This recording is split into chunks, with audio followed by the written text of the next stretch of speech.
am afraid that the hyper-motivational direction of apostate Christianity in these last days has created a gospel of purpose, causing a narcissistic spirit to overtake the church with an overinflated sense of self-worth and importance, removing Christ as the chief cornerstone of the church, according to Ephesians 2 verse 20, and replacing him with us and our plans and our purposes. That's why we can't worship, Jay.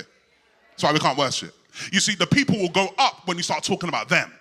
They don't go up when you start talking about God. You see, they don't love God, they love them. And the problem is the pulpit has conditioned us and moved the gospel from being about Jesus to self-empowerment.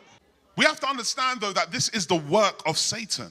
Because it's written in 2 Corinthians chapter 4, verse 5, that the ultimate objective of the devil is to blind the minds of the unbeliever to keep them from seeing the light of the gospel of the glory of Christ, who is the image of God. Satan's ultimate objective is not to kill you in a car crash.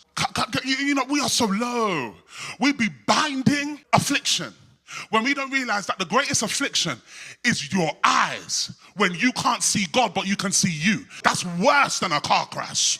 Woo! It's worse than a car crash. It's worse than cancer. You be binding up cancer, binding up disease, but you don't understand. The worst disease is to have an incorrect perspective of God and a high view of self.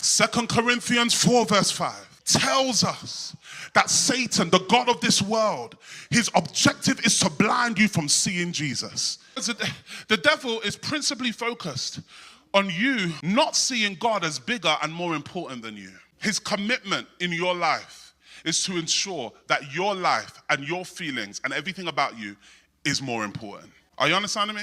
That is the objective of Satan. He's not trying to kill you in a car crash. Can I give you proof? John 10 verse 10, the thief cometh, but to steal, kill, and destroy, was not about the devil. You don't read the text. That was about false prophets and teachers. The devil don't care about whether you're alive or dead. That's not his issue. In fact, he'll be more happy that you're alive and you're blind, that you've got the breath of God, but you don't have the worship of God. He's more committed to your deception and your delusion than he is to your gifting.